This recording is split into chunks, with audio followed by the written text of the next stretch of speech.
Yeah, Solid Hill TDS, what's up? Yeah, come on. I.O.W. Sports Network, late night edition. Let's go. Come on. We about to raise the bar. Wild card mark. Everybody grab a seat, cause you know we about to spark. Late night sports talk. Modelo Le Cigar. Man, you don't wanna start. Wild card mark. We about to raise the bar. Wild card mark. Everybody grab a seat, cause you know we about to spark. Late night sports talk. Modelo Le Cigar. Man, you don't wanna start. Wild card mark. Hey. L Boogie with the hot flame, ashtray full of top names, little tree for your membrane. This the 9-hour time frame. I just snatched up a 6-pack, got my hands on a lid pack, whipping up a little batch of snacks. Yeah, man, I think I'm all set. Late night, can't sleep. Go ahead and just tap in. Better grab you a cold one, and we about to get some laps in. Wild card on the microphone, he'll hit you with a couple flurries. Y'all need to just strap in for some entertainment sports commentary. We about to raise the bar. Wild card bar. Everybody grab a seat, cause you know we about to spark. Late night sports talk. Modelo Le Cigar. Man, you don't wanna start. Wild card bar. We about to raise the bar. Wild card bar. Yes, sir. Yes, sir. Yes, sir. Y'all know what it is, man. We are back. We are back with another episode. Wild Card Mario. I'm in the building. I'm with my man Randy. It's Tuesday, so you know what that means. Yes, it's gonna be some shenanigans. Hey, y'all know what it do. Y'all make sure y'all like, share, subscribe. Hey, we'll get to continue our way too early win-loss predictions by division. The AFC West last night. Ended up doing a 3-hour show with my man Omar, but it's all good. I had a great show last night. We will not be doing 3 hours tonight. I'm with my got the brother Randy in the building. We'll recap the NFC East or way too early win-loss predictions for that division, of course, because I mean it's a Giants fan, so we'll kind of go over that schedule as well.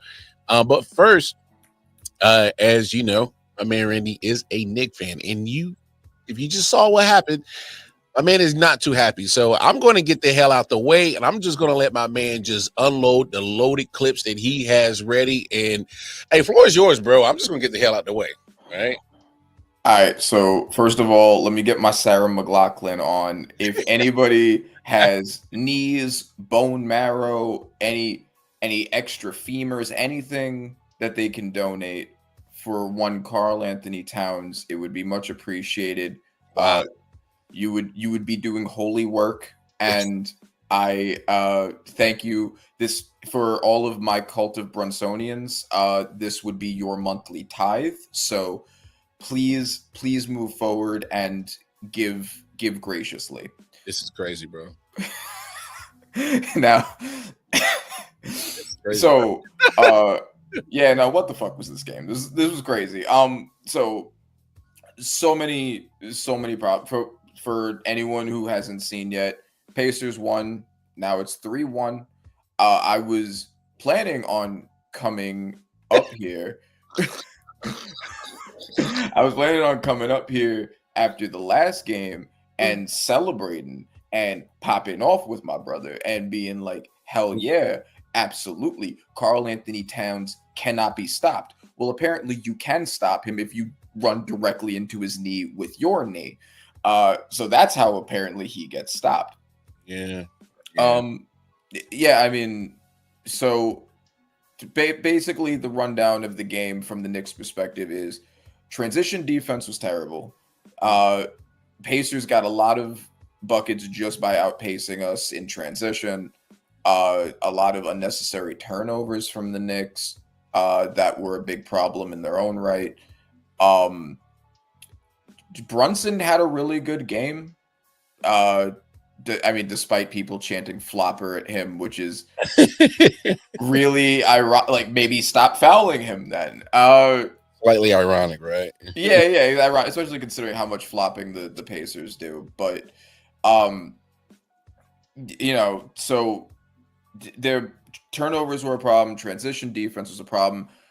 Mikal Bridges was not good in this game. He had a couple of good. He had a couple of 3-pointers that were good in the fourth quarter, but for the most part, one thing that I had heard from somebody, Rusty Buckets on YouTube, for anybody who is interested for basketball analysis, one thing that he pointed out that I thought was interesting is he said OG and Bridges are either one of them is good and one of them is bad, or vice versa, almost every game. And I have thought about that, and I've been watching kind of for that, and I have noticed the pattern, because this was an OG game. OG was pretty good in this game. Bridges was terrible. Bridges disappeared for the most part, both offensively and defensively. Very inefficient game. He took a lot. Honestly, he was probably the biggest problem in the fourth quarter. He kept getting passes to him, and instead of waiting for a clean shot or passing it, he would just take the shot, even if he was being covered, even if he was off balance, regardless of where the shot clock was. I think he really did shoot us out of the fourth quarter. And I after game 3, so first of all, I want to put this on notice. I was the man on this show that had been like, yo, you should have a double big lineup to start with Cat and Mitchell Robinson, have Josh Hart come off of the bench, and they did that, and then they won. And yeah, I was coming on here to be like, hire me, fire Tibbs, hire me. Yeah. But and it's funny that you say that, because when I was watching that game and I was hearing, and Mitchell Robinson had a hell of a game that night, I was like, Randy was 100% right. It felt, everything went into place on exactly how you called it, and then all of a sudden now they want to move Josh Hart to the bench. It's kind of like, I think you're a little bit too late, but I get what you're saying though. No, you called it right on the head though. Yeah, and our bench had probably the best game of the entire postseason in game 3, and I was really hoping Tibbs wouldn't take the lesson from that DeLon Wright and Shamet need a lot of minutes. But apparently he did take that lesson from it, because DeLon Wright was in this game for the most minutes he's played in since being traded to the Knicks. Shamet was in for a long time, didn't really do much of anything. Yeah. So bad lesson from Tibbs in that regard. But yeah, I mean, just a lot of things didn't work. I mean, I'll talk about the positives. Brunson had a great game. Cat did also have a great game. OG was pretty good. Josh Hart did have a lot of turnovers. He also had a lot of rebounds that he fought for, and really did save a lot of possessions. So, kind of a mixed bag there. Game 5 is going to be tough. I mean, I thought that Randy, don't do that, Randy. You guys got to win now. All right. Oh no, we got to win now. I get it, but I'm trying to be realistic and think, like, how do we win that? Because one thing that the Knicks have always done in this season is, if they're up going into the fourth quarter, they're probably going to lose. If they're down, there's a good chance they're going to win. And this was really the first time that they've come from behind and weren't able to close it out. I mean, not the first time, but like one of the few. So, I mean, maybe just another Brunson hero ball game in the fourth quarter is what we need. I know that people don't like that. I know that all the analysts are like, oh, you can't win that way, but we did win that way. So yeah. Especially with the team where our defense is better than theirs. If you can't stop Brunson, and it'll work. I'll be honest with you. I think what really killed you guys today, obviously you talked about the transition and all that.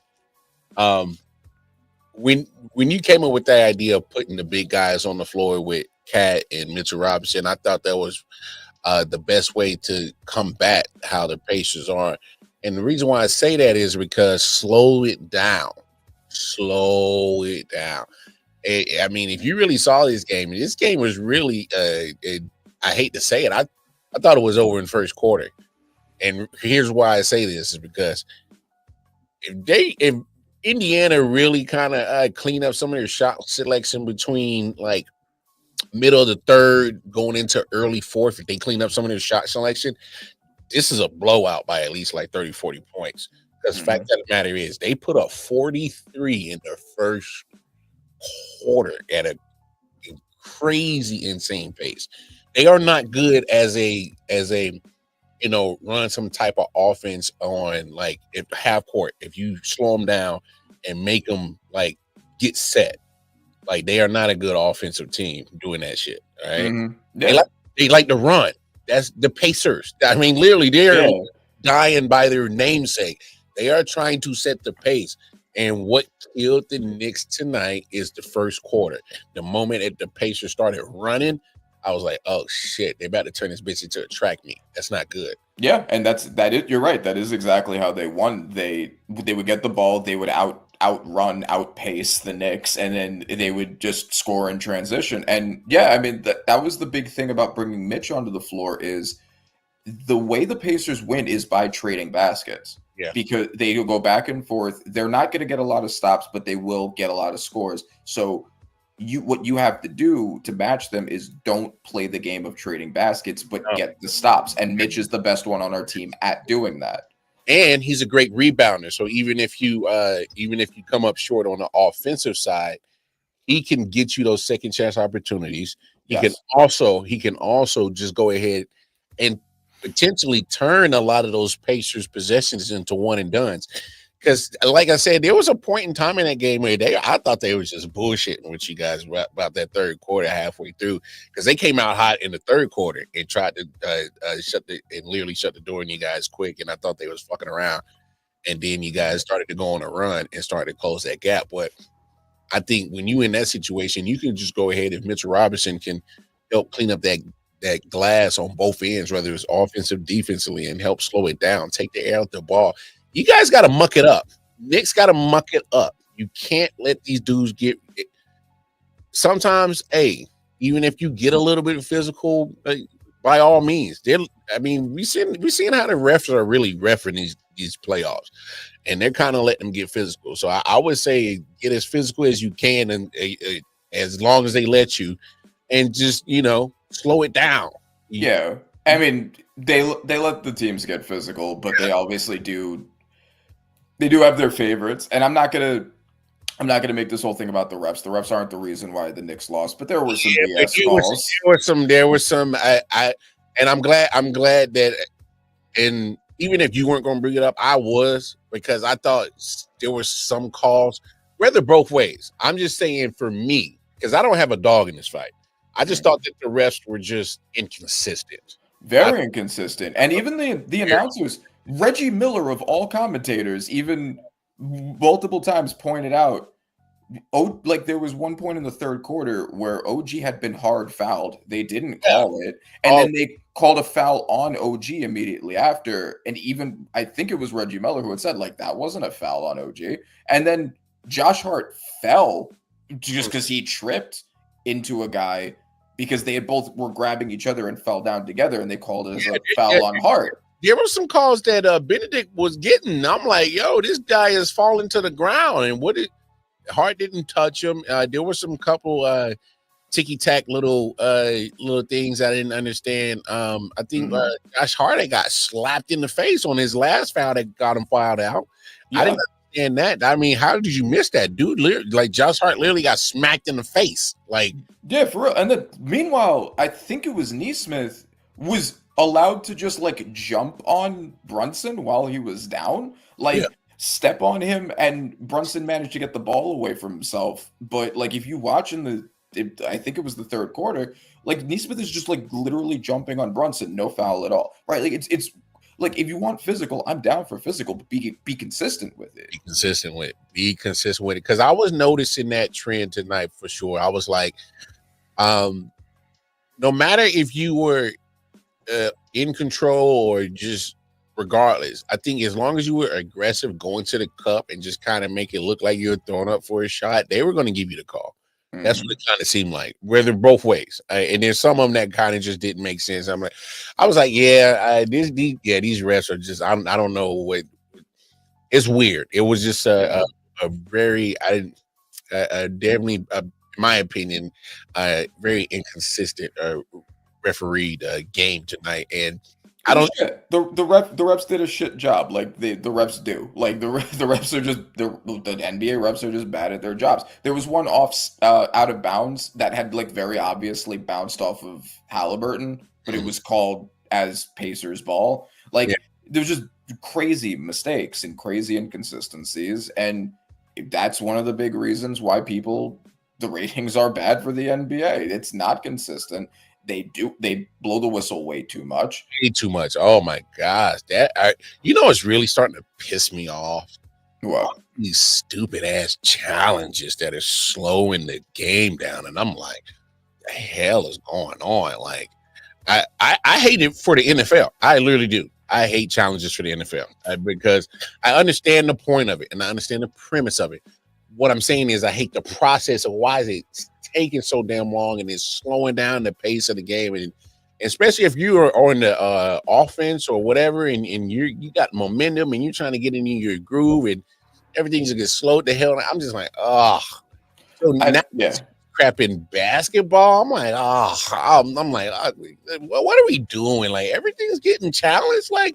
And then you can overturn and find the foul that wasn't there, and now there's a foul. What are we doing? I don't understand the whole process of the challenges with the NBA. I'm not a fan of it because now I feel like they're trying to expand over year and year, and I'm just like, I need y'all to decrease. I don't need y'all to expand. I need y'all to decrease. It's just ridiculous. So I'm going to push back a little because I think that it's important for teams to be able to challenge the calls, especially considering how much we have said how bad the calls have been. There needs to be some check on their ability to make BS calls.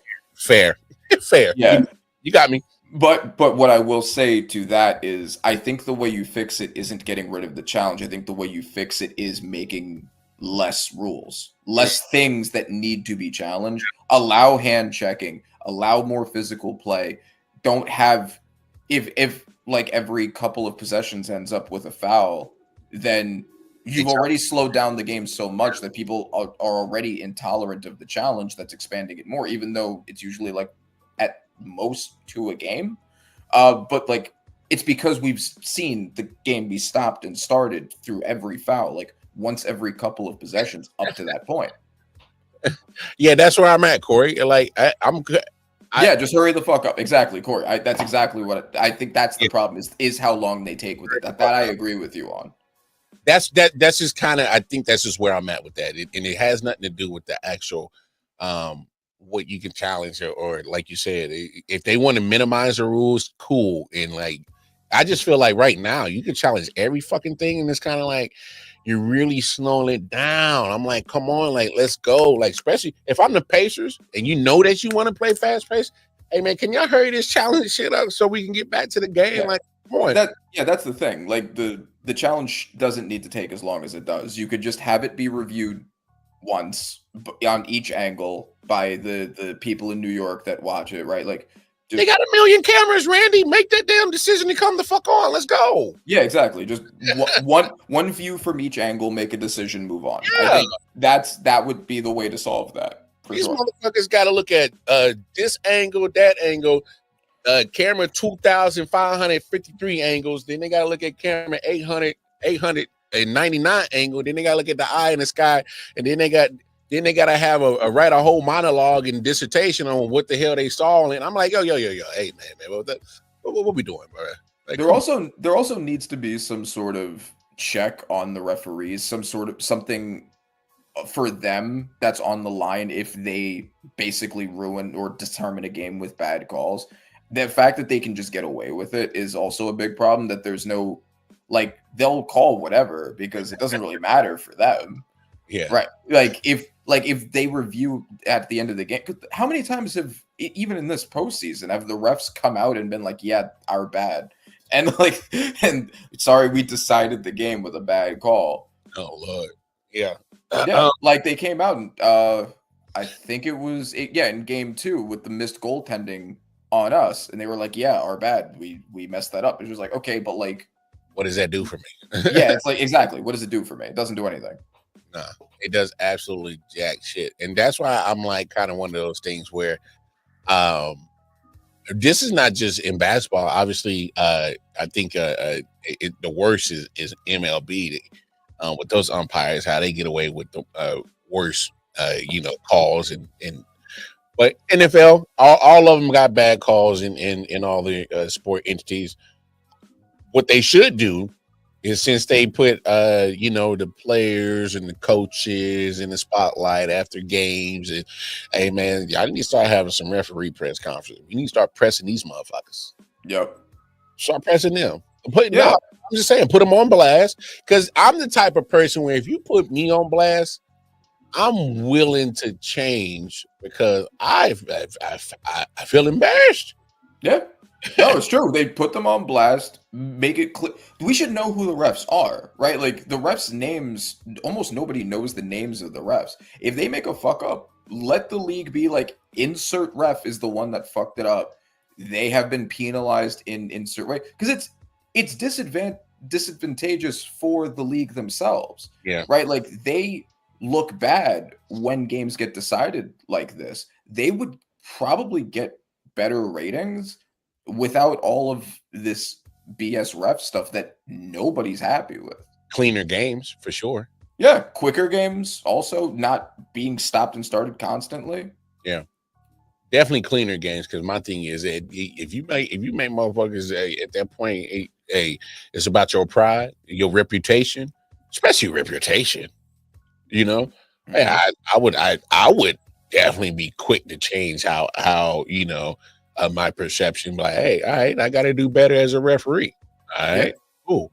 All right, I'm gonna make sure that I'm in position to make sure I can see the right calls. I make sure that I got to do what I got to do. If I got to go get to the eye doctor, get the right prescription on my glasses, get LASIK, so be it. If I got to not eat a couple of those extra slices of pound cake that I love so much, and then so be it. I might have to put a Modelo down or two and not drink it. All right, I might have to step away from it. I'm just saying, hold these referees accountable. Have some pride about your occupation. I mean, if we scrutinize these players and coaches as fans and sports commentators and all that shit, the same thing should be done for the refs. Because, like you said, these are calls that you're making that are going to be important. They're going to be important. Yeah, how many series have been decided because of a bad call or two? Like what would the timeline be like if every call was right? Yeah, no doubt. I mean, you got to start holding these cats accountable. I mean, that's just hell. That should translate to dealing with shit in real life. Imagine we start holding motherfuckers accountable from the White House all the way down to House of Representatives, Senate, your local aldermen. Yeah, it's the same. It's the same shit. It's just like, well, if nothing's gonna happen to them, why would they stop? Okay, exactly. So I mean, but refs, they got to do better. But I just thought this. But if we're just keeping it a buck on just basketball, just the moment that the Knicks just couldn't slow them down. Yeah, I don't think the refs decided the game. Like the bad calls were annoying. Maybe it would have been closer, but I don't think they decided the game. Jim make bad calls. Stop making bad. I mean, facts. Yeah, facts. Yeah, got to chill out sometimes. So, but no, that had nothing to do with what's going on. So I'm just gonna put you on the spot, bro. I mean, what do your Knicks got to do to come out of this hole, man? At least you get to go back to the Garden, so that works out in your favor. But you guys gotta pick up that shovel. Got to get 3 in a row, man. How do the Knicks get it done, man? That's, I mean, a big part of it. First of all, I'm still going hard with the Mitch and Cat lineup. If Cat's healthy, I mean, he came back onto the floor after the collision, so he, after a rest of 2 days, he should be okay. So yeah, I'm sticking with that lineup because we saw it work when they were doing it. Brunson hero ball, slow down the pace. Someone talk to Bridges and tell him like unless the shot clock is at 1, Oh my goodness. you don't need to take a shot even if you're sideways. Oh my goodness. Yeah, so have that conversation with him. Hey, can I ask you a question? And we'll get back to this and how the Knicks can get this 3 in a row. I need to have a quick sidebar with you about Mikal Bridges, man. When I saw that you guys were acquiring Mikal Bridges, I thought you were actually getting that Mikal Bridges that was a nice solid piece for Phoenix Suns, and then he went to Brooklyn in the KD trade, and he got lost in the solid player role because he was stuck in Brooklyn and they weren't going nowhere, and he was putting up crazy numbers. I thought you guys were getting that guy. I thought you guys were getting the penetrating mid-range assassin Mikal Bridges, play solid defense Mikal Bridges. What I'm seeing what y'all got is roller coaster Mikal Bridges, and I don't know if that's something that you guys should you should possibly entertain him. I might who want him? What can we get for him? I would possibly entertain it. It just looked like it's not gonna work out. I mean, what's your thoughts on this, Mikal? Well, so I've said before, I said before on the pod that our biggest problem is bench depth, and there's a good chance that we'll need to give one of our starters to try to get not Brunson and not Cat, but one of the other starters.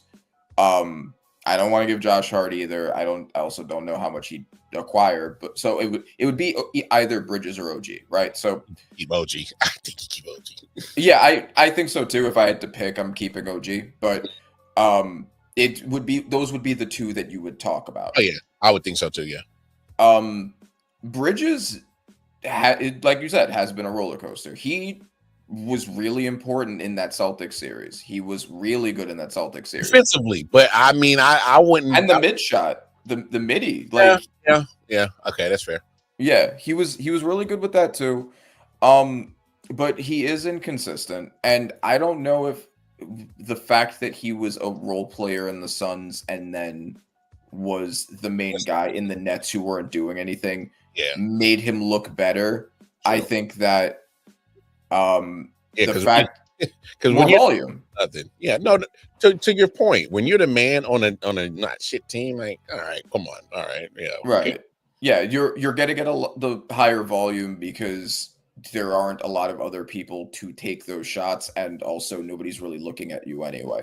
Yeah. So good. Yeah. It also may have just been the situation may have just fit him better. I'm not really sure what the problem is. But he is a good two-way player. He is an Iron Man who's always there. Yeah. I'm not 100% sure. If the price is good, then do it. But I don't know if you need to necessarily say like we have to move on from him. I don't think it's the kind of situation where you're just like, this guy is an anchor. I don't think he's that, but I think you can get good value and good depth for him. And if the price is good, take it. Without a doubt. And I wasn't trying to make it seem like you have to. I'm just saying explore. Yeah. It's because when you have something that is inconsistent, that scares me. I don't like inconsistent shit. All right. Yes. And that, to me, that bothers me. Inconsistency is one of the most not so good qualities about life that will absolutely drive me out the fucking wall. Agreed. I'm the same way. I totally get it. You got to with a player, you have to know what you have in a player, what you're putting out there. I got to know what I got. All right. So if knowing what I got is inconsistent, then that still leaves me with I still don't know what I got. So and then I'll let that be somebody else's fucking problem. You deal with it. And because you don't ignore the potential or the full potential of what the roster could operate with when he's on the good part. Mm-hmm. You know what I'm saying? Because I love what he does defensively. Like he literally put the period on 2 games on that comeback in that Boston series with 2 great defensive stops. So I'm not poo-pooing on what his abilities are. I'm poo-pooing on the fact that if Brunson doesn't have it going and Cat is struggling, and I need between OG and Mikhail to like, you still got two solid options past Brunson and Cat that should still be contributing at least damn near 15 to 20 points per night to help you get past teams like this. Yeah. I'm just saying, like, I need that consistent 15 to 20. You can add in 7 assists, 5, 6 rebounds, cool. But I need consistency, and I need you to be efficiency, and for the most part, be there when your dogs need them, because there's targets on Brunson back, there's target on Cat's back. You're gonna need some guys to step up, and I need to know that you're gonna be there. If all else fails, option 1 and option 2 is not an option right now. I need somebody to be option damn it 3, and Mikal Bridges has the ability to be that third option, no problem. And I just need it on a consistent basis. That's all. Yeah, and we also would have to see, because I mean, there's still talks about whether Tibbs is coming back next season. And that's still up in the air. You know, I Feel have about very, very mixed thoughts on that. But let's say we were to do it, and let's say we were to get Mike Malone, right? Could Mike Malone get the most optimal, most consistent value out of Bridges? Is it a scheme thing? Is it the fact that he's running so many minutes every game? Because I know that he's an Iron Man, right? But like everybody eventually has a limit. Yeah. Is that part of it? Would he be better if the team was deeper and rotated him in and out more? Like if a coach could be like, all right, you just missed a couple shots in a row. Let's get you on the bench. Let's snap you out of it and then send you back out there, because we have somebody to step in that we trust for like a 15 minutes a game. I'm gonna give you a good analogy on why I think Mike Malone would possibly be the best candidate for the New York Knicks, and why he should be your next coach. Imagine if you use Karl-Anthony Towns like he did Jokic in that 2023 season. Yeah. Just ponder on that just for a second. He uses Karl-Anthony Towns as your point guard like he did Jokic for that 2023 season. He would use Brunson as a more upgraded Jamal Murray. All right. He would have KCP would be your Mikal Bridges. You can have your Aaron Gordon be your OG. Mm-hmm. You know what I'm saying? Like, you can think of some of those same players and same styles that the Denver Nuggets did in 2023 to win that championship as a complete team that was ran through a talented point guard big, and defensively of what that does for you, and how that runs offensively. Because Karl-Anthony Towns has the talent to do what Jokic does. Do you think he has the facilitate? Like, he has the shooting talent and the scoring talent for sure. Do you know? I don't know. Jokic is a generational facilitator. I have questions of maybe if Cat could replicate that. Cat's a good facilitator. He's not a bad one, especially for a big guy. I could see that for sure. When you are such an offensive threat to shoot like Cat is, especially behind the arc, and if they have to crash down and double down on you, it makes it easy to facilitate, because all you got to do is just watch where the second guy is coming from and put the ball where it's supposed to go. You're not asked to do like Magic Johnson shit and no look all the time. Mm-hmm. And you just make the right play. Honestly, I think that can be something that could obviously be explored. If I was Knicks brass and be like, hey, Mike Malone, what was your theory about how you use Jokic and how you facilitated to move the basketball? I mean, why not? I wouldn't say you would probably wonder about the facilitating the passing abilities. Obviously, with Jokic, there's a step down, yes. But if you don't explore that, if you can't explore that, then I don't know how you're not still it's still at least go crazy with the high pick and roll with Cat and Brunson, and use that as your starting point of your offense. You got to start doing something to, innovate this team. And I just think Mike Malone would, all jokes aside, he would use more than 9 guys in the baseball game. No, and I think that's a good point. I lean more in that direction with the pick and roll option. I think that using Cat as a play finisher, because one thing also with that is Brunson is so ball dominant, right? Like Brunson always wants to have the ball. He wants to take it down the court, and then he wants to either shoot it or slither in the paint, right? He plays better with the ball in his hand, all right? Right, which is very, a natural way to play for a point guard, especially, right. And he's kind of like a 1/2 guard in the sense because he'll also take the shots. Yes. It's kind of very Steph-like. Mm-hmm. So I think that the way that you could optimize that, you could do a lot of pick and roll.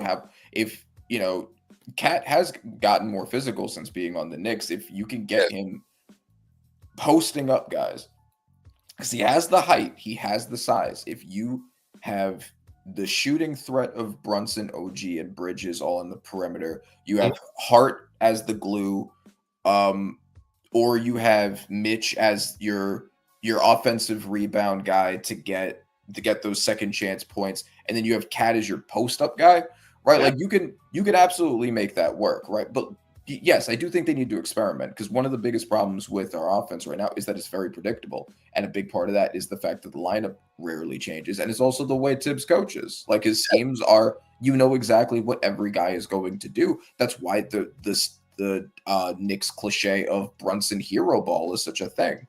Yeah. I mean, you're looking at it at damn near in particular this series, because the fact of the matter is, because of the pace of the Pacers are they're forcing you guys to kind of get out of character a little bit right now. That's just the fact that's just the nature of the beast we're at right now, and that's why you're down 3-1. They are not letting you guys play Knick ball. You guys are stuck in the middle of trying to play catch up ball, which is Pacers ball. Yep. You can't. That's when you get outside your character, shit just looks different, and it's looking like this. And I mean, you guys have been for the most part been playing catch up, especially in this game. Like they playing catch up in this game. And it was kind of trying to catch your breath, trying to keep pace, and man, y'all better find a way to slow these boys down. God damn. Yeah, and I think I think utilizing a lot of Mitch is probably If there is a way to do it, that probably is the way to at least mitigate the damage. No, you got to. The best way to slow down speed and finesse is physicality. That's always the name of the game. Yeah, and also dive into everyone's knees. I think that's something we should probably think about exploring. I mean, they're doing it. Like Neesmith, straight up knee to knee, and Cat, knee to knee him back. Neesmith's. I don't know if Neesmith is coming back, but if he does come back, hit him in his Neesmith. Hey man, that was the worst thing that happened to Jalen Brunson tonight, was him playing and have him guard Jalen Brunson. He made him work tonight, boy. Whew. He made him work. God. Yeah, I mean, I remember the commentators even said that. It's just like Brunson, when he came back, it's just like he's just happy to have anybody but Neesmith guarding him, and it's true. It's 100% true. Neesmith was in that man's pocket. I was like, God damn. Yeah, it's rough. It's I mean, that's kind of one of the negatives of having like a smaller guard. Like, he can get past bigger players better than almost any guard in the NBA, right? But like it's a lot of size you're giving up, and they're not going to put Halliburton on him, because why would you do that? So Neidhart is probably around his size, right? But that's why they don't have him. That's why they have Neesmith do it. Man, look, I hate to say this. Okay, no, I don't hate to say this. I hate to emphasize this, I should say. And I really didn't think about it until you just said it a second ago, when you said there's question marks on if Tibbs is going to come back. And then I'm kind of looking at how Rick Carlisle is kind of giving this man a coaching clinic right now. And I'm kind of like, Yeah, kind of makes sense what you're talking about. Also, side note that I just thought about. Do you think that Neidhart looks not Neidhart? Do you think that he looks a little bit like Dominic Mysterio if he had braids? Because I think he does. And that thought just popped into my head, and I felt like I should share it. All right, it's a good night. Hey, man, it's been wonderful. That was absolutely wow. Oh, I can't unsee it. No, dude, I want all of our viewers to go and Google both of their pictures and tell me I'm wrong. Unsee it now. I am that fucking up, bro. You hell for that, bud. Look, I'm mad, man. I'm crashing out. I'm taking everyone with me. Well, we're gonna try to make you feel a little bit better, because it's about that time, man. We're gonna do the way too early predictions for the NFC East. I did the AFC West with my brother Omar last night. He's a Raiders fan. I actually gave him his Raiders a little bit more love than he would, but I was trying to explain to him. I'm like, look at your first 7 games. There should be no reason why you guys shouldn't be 5-2 going into your bye week, but that's for another conversation. I'll let you guys look at the Raiders schedule. But before we go into it, I just want to know what were the for each of the AFC West teams, what were the predictions? All right, I got you right here. What did you pick for your Chiefs? All right, so I went 9-8 Raiders, 9-8 Broncos, 9-8 Chargers, and 13-4 Chiefs. Interesting. Okay. Yeah. So I'll let people take a look through their own schedules. You guys can jump in the comments on last night's episode and talk all this shit to me all as much as you want, and then I'll take the heat. But that's what I came up with. Hey, let's get this shit cracking for the one time for the NFC East. And we're gonna start with Randy's New York Giants had a 3-14 season last year. Kick it off, my brother. How you feeling opening up the week at nation's capital at Washington? How you feeling? So I have a feeling one of my predictions for this coming season is that the Commanders are going to be kind of similar to what the Bengals were last season, which is all of their games are shootouts because their quarterback is making up for their defensive issues. Mm-hmm. They didn't get an edge in the offseason, which was their biggest issue. They did get Trey Amos in the draft, who I thought was a really good choice for a cornerback, but I do expect their defense to still be below average because they haven't really done much to change that. And Jaden Daniels, while he was obviously great last year, similar to with CJ Stroud, I think that we might see a little bit of a slump just because teams are prepared for him.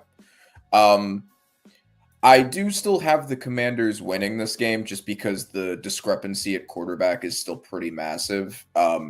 The discrepancy in offense overall is massive. Yeah. But you could end up with a game where Daniels is getting stopped by the defense and Russ is able to do just enough to cross it out because the defensive gap is at least as big as the offensive gap in the opposite direction. So I'm gonna go Commanders here, but I don't think it's a foregone conclusion. Yeah, it's not going to be one of those. I'll give, just because the benefit of the doubt is division, it'll be a close game, but yeah, I'm with that same conclusion. I don't think guys still got the answer at quarterback, but it is what it is. But that one's the one where they're at home, right? Yeah. Okay. That's all right. That's what I would have expected. Okay. So that's it. Nation's capital. Man, you guys got 2 back-to-back division games on the road. Then you go to Dallas. Man, that's tough, bro. Yeah. So Dallas's run defense is still pretty bad. I think it will probably be better than it was with some of the moves that they've made. I liked Donovan Ezaraku. I don't know how. I don't know if it will have improved. I think getting George Pickens to put across CeeDee Lamb is going to be pretty nasty. Yeah, it's pretty nasty, bro. Dak is coming off of an injury though, so I think that the Giants are going to win this one, and I think that we're probably going to split with the Cowboys. Really? But I think that Russ can perform on a comparable level to Dak, and I think that our defense is significantly better than theirs. So I think that's going to be the difference there. Okay. Man, another tough game. You guys coming to Kansas? No, you guys get Chiefs at home. That's your home opener. Yeah. Tell them to not make it too brutal, please. Yeah, we're not beating the Chiefs. Yeah. Yeah. Let's move on. Chargers. You got Chargers at home. That's week 4.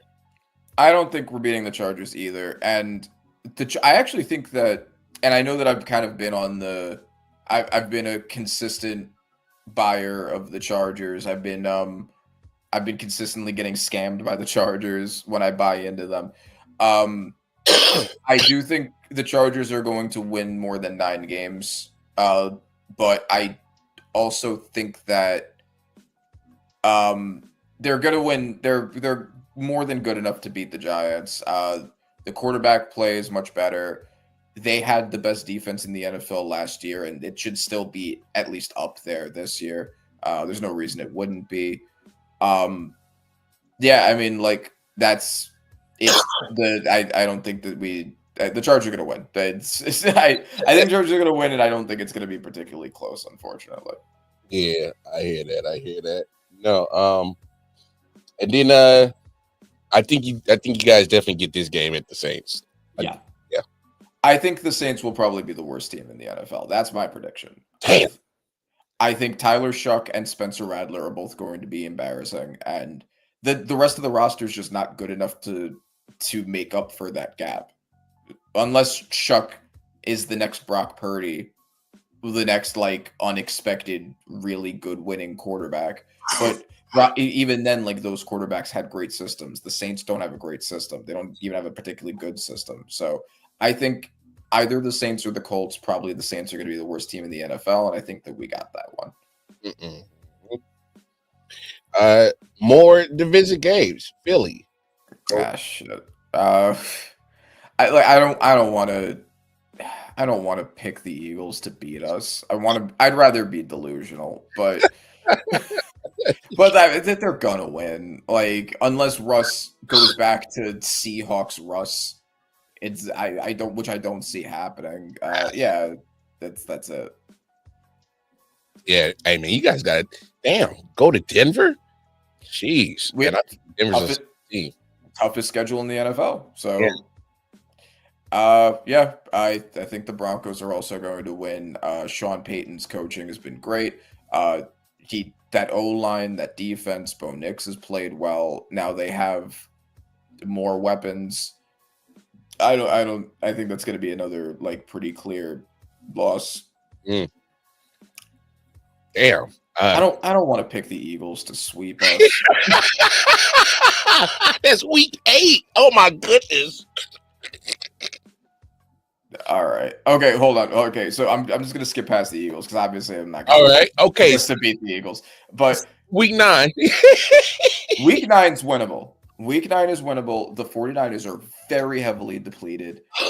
Brock Purdy does fall apart when he doesn't have a perfect system around him. And I know that he only lost Debo on offense, but still with Debo was really important for his offense in the years that he played well. Trent Williams is going to be in and out of injury. CMC may end up being in and out of injury. The defense has been absolutely just ravaged. like by vultures. There's so much of it has been taken away, and they're filling it with rookies. I don't think they had a particularly good draft, so I don't think that highly of the rookies they took. Yeah. So for all of those reasons, I think we're going to beat the 49ers. I think that our defense is going to be so much better than theirs. And I think that Russ can play comparable to Brock Purdy if he doesn't have the perfect situation around him. Wow. That's bold. I don't know. It's just something about I get what you're saying about the 49ers, but man, I just got a feeling, man, they're like, it's something about like when they're up, and then they fall, and then next thing you know, when people start counting them out, they jump back to like so, and that's happened like the last time after they lost that first Super Bowl to Kansas City, and they kind of I think they missed the playoffs the next year, but then they were right back in the thick of things like a couple of years, and then they lost to Philly. Then they was back in the Super Bowl. So it's kind of like, soon as cats start counting them out, like, bam, and here they come. So like they had the down year last year. I think like this is the last coup de grace because obviously Debo's gone. I think Trent Williams' career is starting to come down to an end. I know you re-signed Kittle and gave him the biggest money ever in tight end history. Cool, but he's also injury prone. You can't lie on that. And it sounds like you're arguing for my position. It sounds like you're arguing for the Giants. I am. But what I'm saying is when you start looking at all these factors of the last coup d'etat and their last dance, I think this is their last dance. Well, so remember why the 49ers had such a bad year last year? It was because they lost a bunch of players. Yeah. Injuries. And now they permanently lost a bunch of players.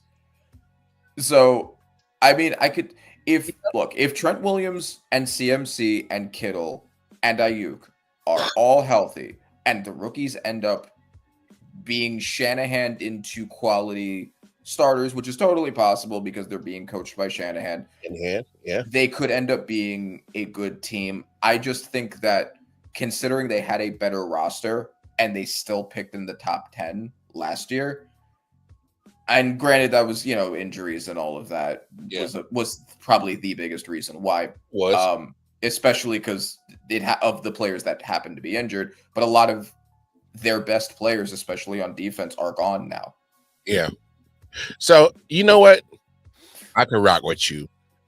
Because I really, at some point, the money that you guys invested in that defensive line, y'all got to get after this shit, bro. And our secondary is also much better than it was getting a Debo and getting Holland. Like, they lost Travarius Ward. They're relying on a rookie to replace him. That's, it's on both levels of the defense have been hurt pretty dramatically. And you know what? I'm a double back. Why can't y'all get Caleb Williams, punk ass? Why not? I think the Bears are going to be the wild card, the dark horse for this coming season. I think that they're going to be the team that turns it around. I think that Ben Johnson is going to coach his ass off. I know that it's his first time being a head coach, but he's already done such a great job. The way that he's rebuilt the O-line, Caleb Williams addressed exactly what needed to be addressed. Now he has a crazy set of weapons. The defense was already very good, and he's added more to it on top of that. Yeah, but here's what sucks. Here's what really sucks for me about Ben Johnson. All right, he took a job in a division that he's been coaching in for the last 4 or 5 years.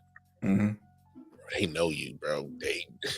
And I know he's had some success, but he can get got. And what I'm saying is that when you've been in a position where we know you, like he didn't go nowhere else. He just went down the street, bro. We know you. That's the only thing that I gotta probably a pushback on him getting hired in Chicago is because the fact that both the Bears organization, the Vikings, the Packers, the Lions, they know Ben Johnson is kind of like they've been in these wars for so long. It's going to produce good football. It will. But what I'm saying is that is it going to be able to produce winning football, because the Packers still been part of getting some success in that division. The Vikings been getting to the playoffs. I know look, I get it. The Lions, they've had some success too, but nobody's really taking control of that division or been able to even crack the Super Bowl.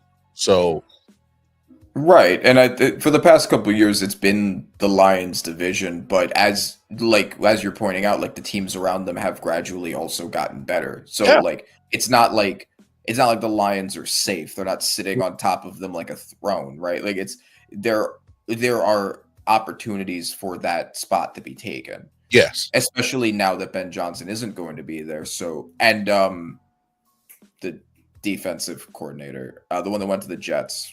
Aaron Glenn, yeah, Aaron Glenn. They lost both of them. Yeah. How good are these new coordinators going to be? We don't know what the Lions are. Right. We don't know what they are. Yeah, we don't know how much, because Dan Campbell wasn't a particularly experienced coach when he got that job. So how much of that was Johnson and Glenn? How much of it was him? We're about to find out. And yes, this being Ben Johnson's first head coaching position, we're also going to find out on his end. So I get what you're saying. I still think that the Bears, Caleb Williams clearly has the potential to be a really good quarterback. There's a reason why he was picked first overall. He does. He had a horrible O-line. And the O-line also destroyed their run game. So I don't think the issue was Caleb. They had someone who the previous year was a Pro Bowler with top 5 rushing stats. And then he gets behind the Bears O-line and people are looking to get rid of him, right? Like it's the O-line, and they did a lot to fix it. I think that Caleb has the talent, and as long as Caleb is good, at least good, the Bears have a really good roster around him, both offensively and defensively, and the coaching taking what has to, just because it's not Eberflus anymore, has to be a massive improvement. Massive upgrade. Yeah. So I think the Bears are beating my Giants, and I think that they're my dark horse for this year. Okay. I'm gonna stick with you guys still getting the dub until Caleb Williams proves it. Then I'm still rocking with you guys. I hope you're right. Getting after it. Because okay. Before we get to week 11, Brian Daboll is on the clock for me. Me too. And also for John Mara, he's basically said so out loud. I'm just saying, bro, because it's like it's like this is it, bro. Like you got to either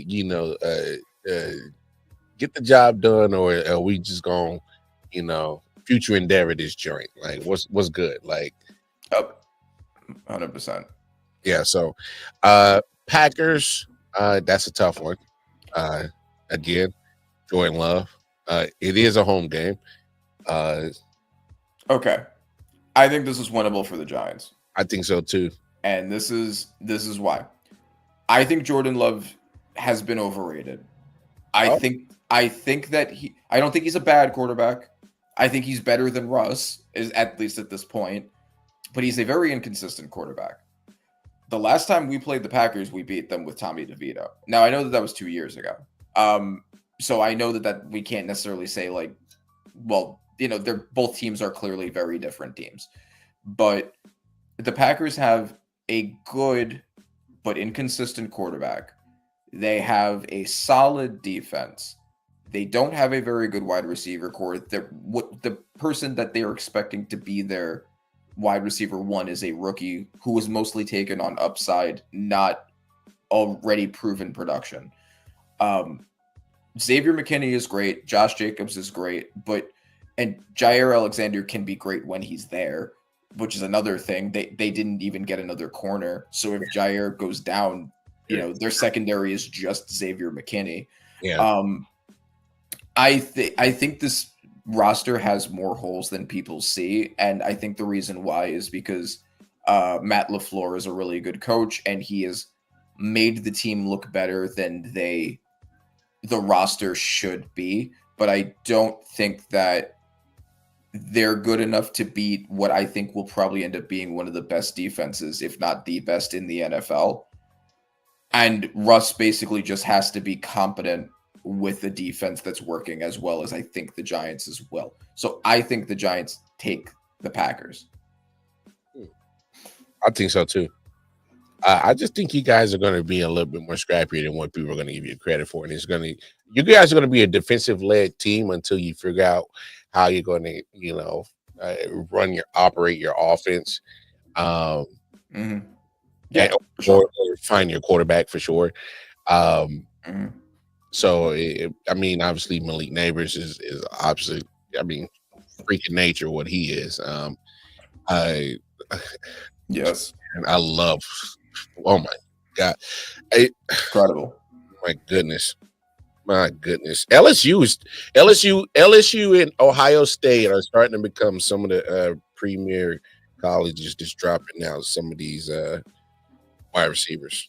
The last wide receiver we got from them was OBJ, who with us was projected to be one of the best wide receivers of all time. So, he produced for the Giants. He did. Yeah. When he was with us, that was his trajectory.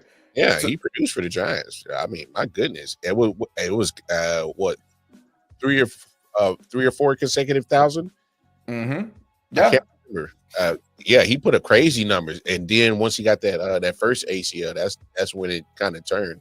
Yeah, and then he was on a boat, and then he went to the Browns, which is where players go to die. And he's one of my most interesting what ifs in sports. Like, what would have happened had a couple of these things not happened? Because OBJ should have been a top 10 wide receiver of all time. Like, that was his trajectory. It looked pretty clearly like that's what was going to happen.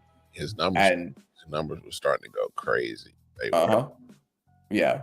So I think that could be an interesting future episode if we kind of explore like sports what ifs. That's maybe something that we could talk about. No doubt. Lions are beating us. You can get this game right here, week 13 at New England. I have no faith in New England, and you guys got a favorable bye right there, 14. I know it's going to suck till you get it, but it's so where it's placed in the season, it's perfect. So it's like bam, right there, week 14, so you can go ahead for that last stretch of the season. Week 15, how you feeling about it? So just to talk a little on the Patriots, I think the Giants are going to win that. The Patriots have made a lot of good moves. Drake May looks good. They have done work on the O-line. They've done work on the defense. Getting Will Campbell in the draft and Morgan Moses should at least claw their O-line from being the worst in the NFL to at least just somewhat below average. Yeah. Just because the interior still hasn't been fixed, but it shouldn't be as bad as it was. Getting guys like Milton Williams on the defense, Christian Gonzalez, if he can stay healthy, like their team shouldn't be as bad as it was, but they were clawing themselves from being the worst roster in the NFL. And I just don't think you fix that in one off season, even if Drake May ends up being good. Stephon Diggs is good when he's there, but he's made of glass. And he was already transitioning to a wide receiver too before going there. So for those reasons, I think the Giants are going to win it. I think the Patriots will be better than they were, but it's going to take 1 or 2 more off seasons to become a good team. Man, I have no faith in the Patriots organization, and I wish nothing but hell on them. The way that they treated Gerard Mayo, using him as a clone just to get the rape room. Like, I thought that was so. Yeah, that was ridiculous, and he didn't deserve that. He coached as well as you could with, again, the worst roster in the NFL. Like, it's not his fault, and he developed Drake May for you. It's crazy, nasty work. Man, I hated that just the way it is. So I said it last night, just the way it's so tough for minorities to get these head coaching jobs in the NFL, and you just pretty much just spit on the one and done. like it was his fault. Like I Yeah. hope they rotten piss and shit. Like I Yeah. said, Yeah, no, fuck him. Fuck him for Bill Belichick. Fuck him for the whole Tom Brady. Yeah. Like, fuck him for like a ton of reasons. But that just it solidified all of that. Fuck Yeah. Robert Kraft. Definitely him. I hope they. Never mind. Let's keep it moving. All right, Commanders. Home game. I mean, Commanders kind of the same deal, right? Like as I said for week 1, I think they're the better team, but their defense is still going to be below average, and ours will be elite. So, yeah, their offense is much better than ours.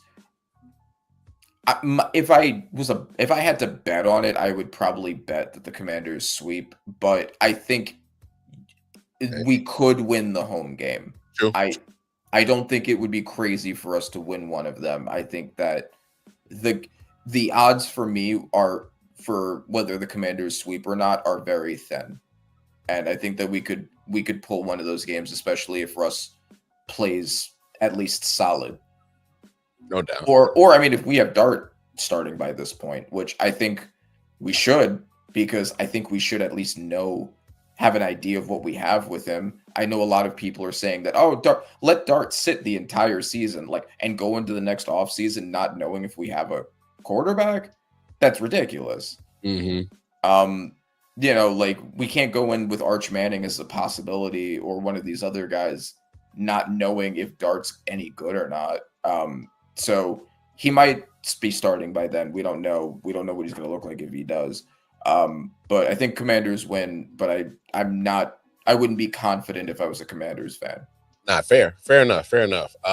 Hey, division games, you know, that's what I love about NFL. It's like when you know each other so much, you do get great football. It's going to be very competitive. Week 16, I actually think you guys can get the Minnesota Vikings because you have to understand. I don't know what they are because there's no more Sam Darnold. I don't know what J.J. McCarthy is. I don't know what J.J. McCarthy is either, but for me, I don't think you need to know what he is. And the reason why I say that in this particular situation is because we saw Kevin O'Connell take Kirk Cousins and make him look much better than he was. Yeah. Then we saw him take Sam Darnold and make him look Sam Darnold was not the engine behind that team. Like, he had been arguably one of the worst quarterbacks in the NFL, like expected to be a backup until he retired. And then he goes into that system and all of a sudden he wins 14 games. Like, no, I don't buy it. So I think that if JJ McCarthy is just not historically awful, Kevin O'Connell with that weapons group led by Justin Jefferson, a rebuilt O-line with already a good tackle duo and now work done on the interior, and a defense that was already nuts, now having Javon Hargrave and Jonathan Allen added to it. I think that team is going to be really good, and I think JJ basically just needs to be a game manager, which is what he was in Michigan anyway. Yeah, that's a fair statement. But yeah, I was just giving you guys the benefit of the doubt of being at home. So yeah, I would love the benefit of the doubt, but if I have to be objective, and if I'm being objective, I think the Vikings win it. I think the Vikings are going to be a very good team next year. I think JJ will perform at least as well as Darnold did. I don't think there's any reason why he shouldn't. Hey man, I just think you guys are just going to be scrappy. I mean, you play spoiler at this point in the season. Who cares? I want us to have as little wins as possible. That's where I'm at, because I want that first overall draft pick that we should have gotten this year. Stop. Week 17. You're going to Vegas. Viva Las Vegas. Okay, Vegas. I think that the Raiders are going to be a solid team. I don't think they're going to be a great team. Their defense, although they've done moves to it that I've liked, I really liked them getting Darian Porter in the draft. Max Crosby and Christian Wilkins are still a great duo, and I think Christian Wilkins will be better than he was last year. They got some other guys on the defensive line. I think that the Raiders will be a good team. I don't think they'll be a great team. I think the Giants win this, and I think the reason why is because Geno is solid, and their defense might be okay, but I don't think there's anything about the team that's great, really, aside from their tight end and their running back, and everything else is just kind of average to below average. Whereas again, we'll have an elite defense. I think Russ and Gino are probably at this point in their careers not that far from each other. I think Gino's a little better. I don't think he's going to be like as good as he was in his first year in Seattle. He'll be good still. But he'll still be good. I think that Gino's better, but I don't think the gap's crazy. I think the gap in the defense is going to be crazy. And I think that's going to be the reason why the Giants win. I know I keep going back to that, but that's because that's like the good thing about the Giants. So if we win, it's going to be because of our defense, not because of our offense. Heard that. And finish the season off with the Cowboys. I actually think you guys get this game because Cowboys probably won't it won't matter to them, and you guys just get it off as just being it last week of the season. Yeah, they've all trying to prove like, don't fire me. Here's me winning a game. I mean, like what we talked about, the Cowboys' run defense. Dak coming off of an injury. The coaching is probably not going to be good with Schottenheimer. I don't really have any faith in him as a head coach. I think the team has some good pieces to it, but it is in a really messy position. I think it's going to be kind of a mess. They have some really good players on it, but I don't know if the overall team is going to work well together with the bits of it that are missing and the coaching. So I think the Giants take at least one from the Cowboys, but they could sweep the Cowboys. I wouldn't be that shocked if we swept the Cowboys. If you guys swept the Cowboys? If the Giants swept the Cowboys, I would not be shocked. But if I had to bet, my prediction is we split, but I think we could sweep them. Just real quick and just for time's sake, how do you feel about the other teams in the NFCs? We won't go over through those scales, because I don't want to keep you too late tonight. Yeah. Just kind of give me your quick thought process on the rest of the division. Okay, so Eagles. I mean, all like the main pieces, like they lost Mackay, they lost Josh Sweat, and they lost Milton Williams. And they lost a couple of guys, but the overall roster is really deep and really loaded. As much as I hate it, I don't think there's a reason that they're going to all of a sudden be bad. They're still going to be one of the better teams in the NFL for sure.